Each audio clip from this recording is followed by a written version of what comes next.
संगत अस्सलाम वालेकुम, छा हाल आहे? ख़ुशि आहियो? यार ये असांजो दोस्त आहे अब्दुल अज़ीज़ रिंद साहिब। तमामु हिकिड़ो बहितरीनु सोलर सिस्टम खोलियो आहे ओ माशाअल्लाह। अॼु पहुता आहियूं असां मुबारकी ॾियण जे लाइ साईं वटि। साईं अव्हांखे मुबारकी हुजनि। मुबारक हुजनि अव्हांखे लखें लखें। तो साईं अब्दुल गनी हाले फोटो बि वेठो आहे। साईं आचन भी पहुची वियो आहे। माशाअल्लाह तमामु हिकिड़ो बहितरीनु जेको आहे दुकानु खोलियो आहे, जंहिंते हर आइटम, जिते पंखा आहिनि, डिश वग़ैरह आहिनि, उनखां अलावा सोलर प्लेटूं आहिनि, जूसर मशीन वग़ैरह आहिनि, काफ़ी शयूं जेके आहिनि अहिड़ियूं। ऐं उनखां अलावा इलेक्ट्रॉनिक्स जा जेके सामान पंखा वग़ैरह जेके आहिनि, काफ़ी शयूं जेके हिते पियूं आहिनि। माशाअल्लाह तमामु हिकिड़ो बहितरीनु जेको आहे दुकानु खोलियो आहे। सोलर इस्त्रियूं भी आहिनि भाउ। कुंदरी शहर जे अंदर ही मौजूद है।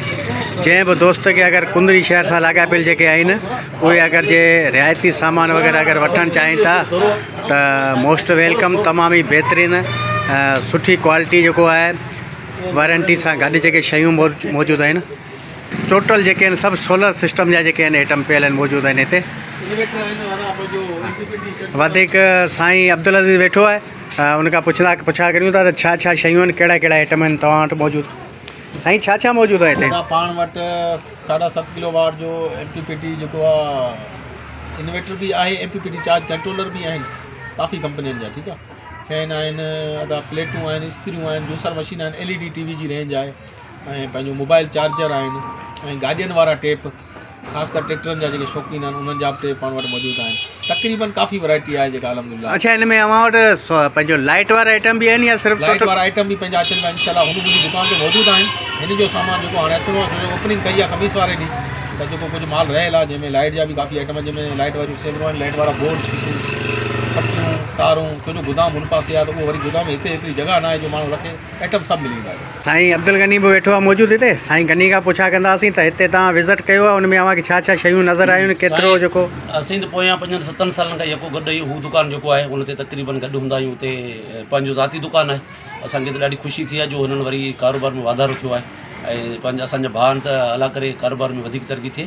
पर हुते बि जेके सुठियूं शयूं, सस्तियूं शयूं कुंडरी जे हिसाब सां, ऐं हिते बि जेके अञा नयूं कुझु जेके शयूं जेके हुते हुन दुकान ते मौजूदु कोन्हे उहे हिते घुरायूं वयूं आहिनि। इलेक्ट्रॉनिक चूल्हा वग़ैरह या ॿियूं जेके अञा नंढियूं टेक्निकल जेके नंढियूं शयूं आहिनि, चार्जर जेके बैटरी ते नंढा लाइट वारा 220 करे ॾियनि था, जेके उहो नंढा चार्जर जेके बरसाति में माण्हू जाम परेशान थियनि था। इहे इन क़िस्म जूं ॿियूं बि जेके नंढियूं नंढियूं शयूं जेके आम माण्हू सोशल मीडिया ते जेको वीडियोज़ में ॾिसंदा पिया आहिनि, सो उहे शयूं हितां मिलंदियूं इंशाल्लाह। अचनि तव्हां कुझु? असांखे अज़ीज़ भाउ जे ॾाढी ख़ुशी थी। अल्लाह ताला जी रोज़ी में बरकत ॾे। मुंहिंजो पहिरीं दुकानु हूंदो तॾहिं खां असां उते अचूं पिया भाउ सां। असांजे दोस्त भाउ वास्तो तमामु सुठो वास्तो असांजो, ऐं अल्लाह ताला हिनखे रोज़ी में बरकत ॾे। माशाअल्लाह सुठो बिज़नेस खे वधायो। असां अल्लाह खां दुआ कयूं था त अल्लाह ताला हिनजी रोज़ी में बरकत ॾे, अञा बिज़नेस वधाए।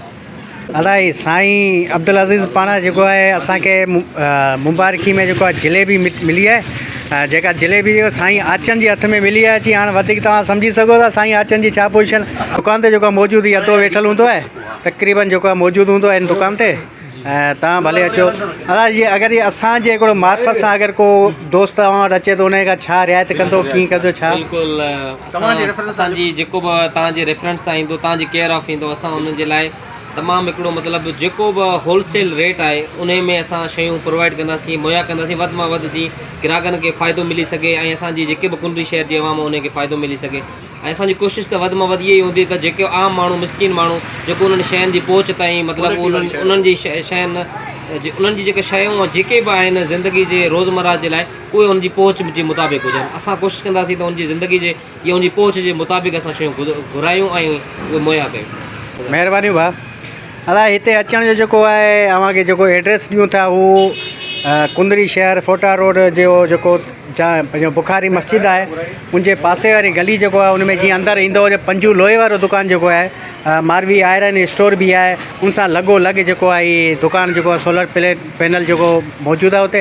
जंहिं बि दोस्त खे अचणु चाहे त मोस्ट वेलकम। महिरबानियूं।